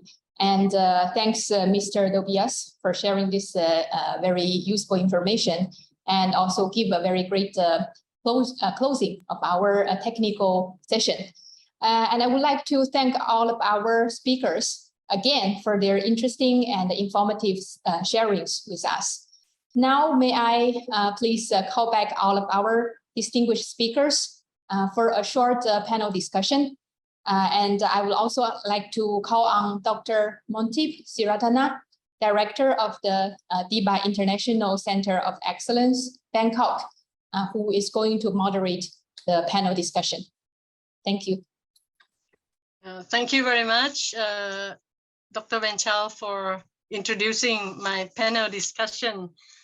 Well, we have already heard about the presentation, excellent presentations that I really learned a lot from each speakers. So I would like to raise some questions for our panel discussions. There will be 2 questions, and I will raise the first questions, and because time is very limited, so I would like you to have a short answer if possible. So my first question is, from your experience, what are main challenges that must be overcome to achieve successful implementations of climate actions in your experience? So may I invite Professor Jia, please. Can you hear me now? Yes, yes. Okay. Yeah, I think nowadays I think science is ready, and we have good science, especially in understanding the physical basis of climate change. But on the other hand, transfer the science information into policy community and the general public is still lacking. So we need to strengthen the science policy interface and really help the public and the policy makers to make informed decisions. I think this is very critical. Now we have a lot of nice publications, we have nice modeling and a lot of beautiful stuff, but and a lot of them are still put on the paper and peer review papers and reports and not really being taken by the users. So I think that is one message I want to strengthen. Another one is really put the North-South collaboration efforts along with South-South collaboration efforts all together so that we can move into the same direction. Thank you. Thank you very much. I think this is very clear that collaborations need the trust and need the information that can make policymakers aware and make use of it. So now may I move to Professor Trista, please. Yeah, thank you, Dr. Montib. I think that's a very, very important question.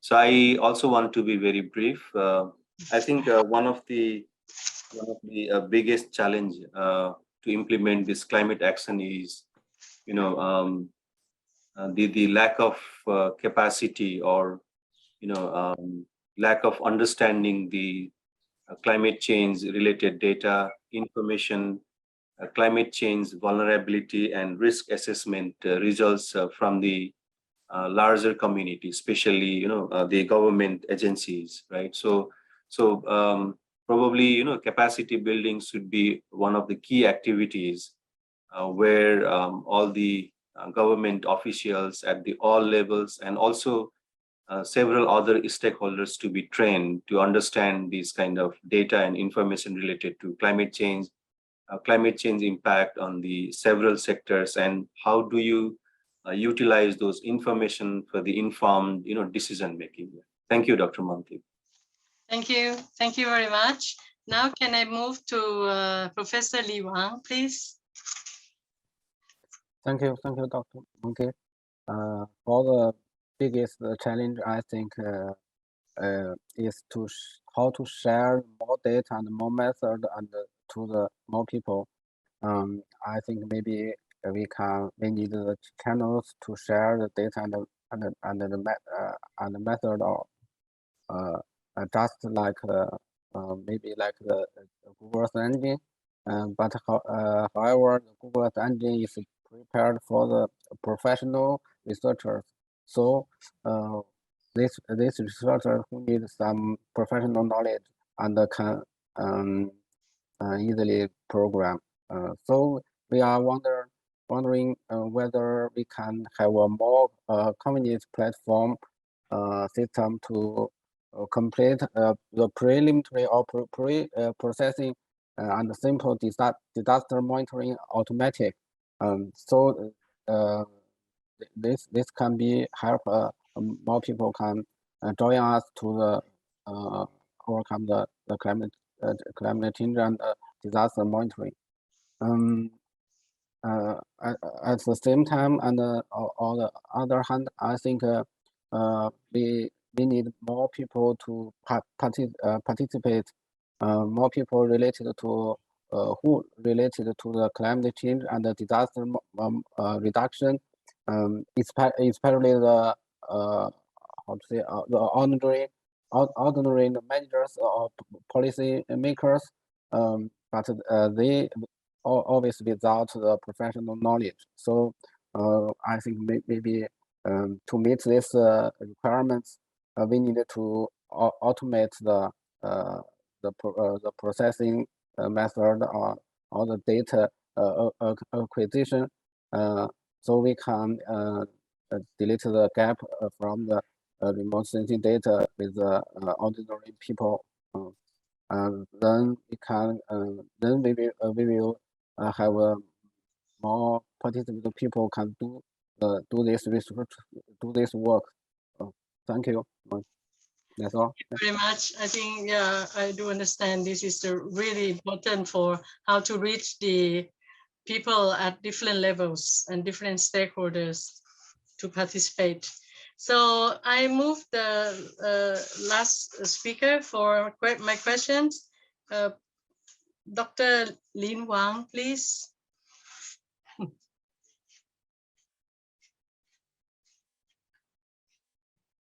Can you unmute? Can you unmute? Okay, thank you. Yeah.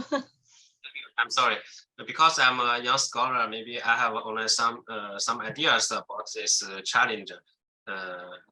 Because my research areas is climate dynamics, but actually I want to study more areas such as climate impact and some mitigation efforts. So I mean that how to combine the different research areas together under the context of the climate change, maybe the major challenge.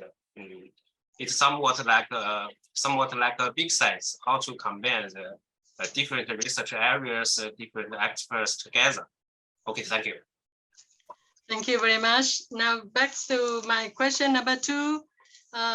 From your experience again, both nationally and internationally, what might be the areas that offer the best opportunities in climate research? Professor, sorry? Yes. What might be the areas that offer the best opportunities in climate research? So I invite Professor Jia, please. Yeah, in short, I think for a long time we have been trying to seek climate solutions from industry. So we are trying to reduce the industrial emission. But now I think if you look at COP26, and more attention are paying to natural ecosystem, especially terrestrial ecosystem, because you see there's a major knowledge gap about the carbon budget over there. And there's also great potential of nature-based solution.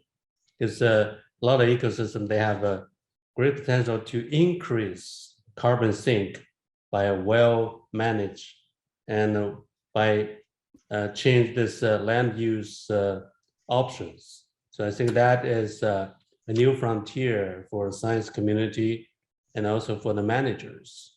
Thank you. Thank you. How about Professor Shrestha? Yeah, thank you, Dr. Montim. That's again very important question. I think in this webinar also there are several research institutes and also academic institutes, right? So one of the collaboration or way forward can be thinking about developing some joint programs, especially capacity development program. It can be short-term capacity development program or longer-term capacity development program. Maybe, preparing the joint degree programs or dual degree programs related to climate change, solutions, and then offers to the wider communities, right? So that can be one of the way forward, right? So the second can be, as I listen to the presentation from the several speakers, there are many data sets available now, because there are several countries where there is data limitation, but by using this remote sensing and also GIS data sets, real-time or near real-time data sets, we can use those data for the climate research, especially the vulnerability assessment, risk assessment. So collaboration could be among several research institute, academics, and government agencies in terms of the data sharing and also utilization of those data. Yeah. So these are the two areas we can collaborate nationally and also internationally. Thank you, Dr. Monty. Yes, thank you very much. I think this is what DIBA is trying to promote on the dissemination of real-time data. Now I move to Professor Lin. You want to add some more on this question? Or I go to Professor Li Wang first, yeah. Okay. Dr. Monty, that I said about the last question. I think maybe maybe we can develop a software system that can be easily accessed from the network. So it is very more important help to the other countries that haven't enough computing. So if we have this system, we can in this system we can share the data, share the method, and share our computer power. So I think this is necessary, and maybe in the future the DIBA can help us to develop this system together, and we can share our method and our new research result on this system. Okay, thank you, Monty. Yeah, I fully agree with you that a kind of handbook or manual that easily can understand how to utilize this data platform is very important and necessary for promoting the work for Southeast Asia or for the global, not only regional levels. So by the end, I'd like to make some conclusions. Thank you for all excellent presentations and your explanation clearly on the question and answer in our panel discussions.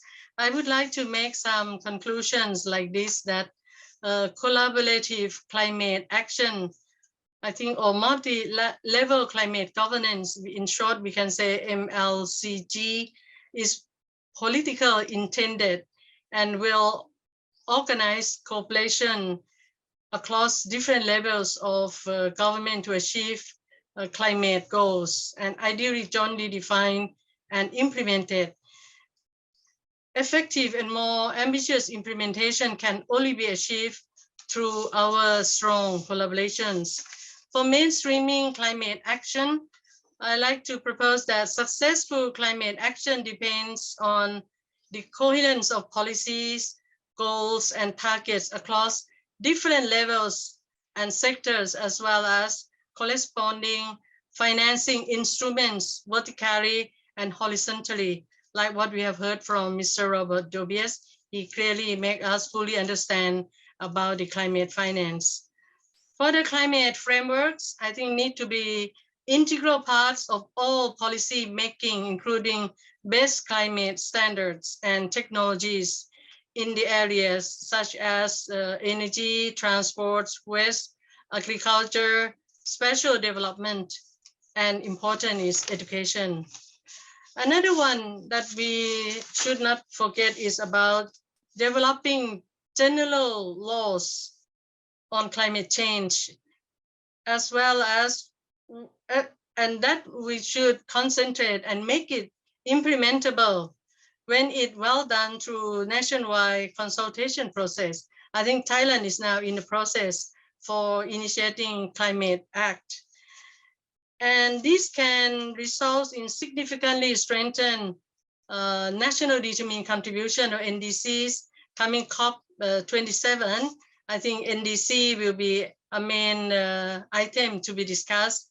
And as far as Thailand, on October 5th, I think the Climate Change National Committee will make a clear decision on what should be the real policies for Thailand in the COP27.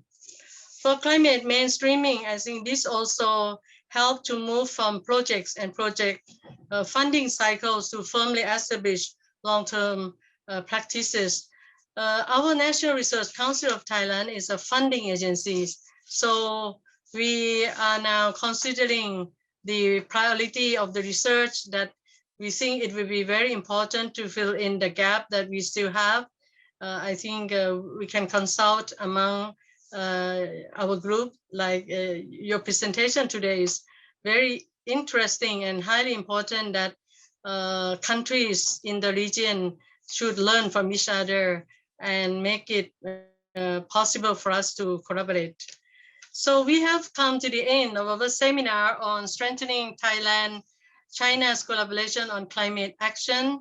In this seminar, we focus on how we can contribute to a better understanding on research and development and innovation cooperation on climate actions, and also more effective promotion of synergies between climate action and sustainable development.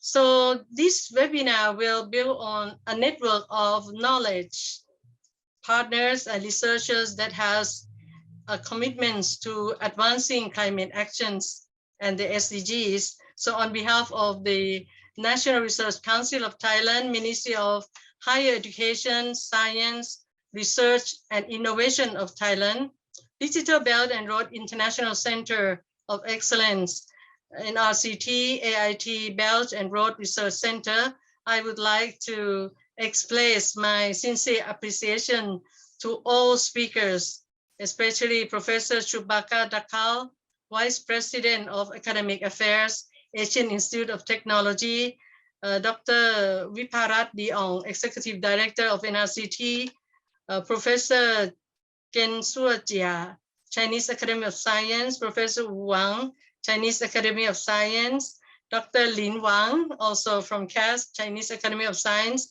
and Professor Sangam Shrestha from AIT. And lastly, of course, Mr. Robert Dobias. And lastly, the one who worked hard is Associate Professor Wen Chao Shu, Director of Belt and Road Research Center of the Asian Institute of Technology. So we conclude our webinar today. We appreciate your participations, and thank you so much for speakers and participation, and all participants, and all the best, and everyone stay safe. Thank you very much, and sawadee ka. Thank you very much. Yeah.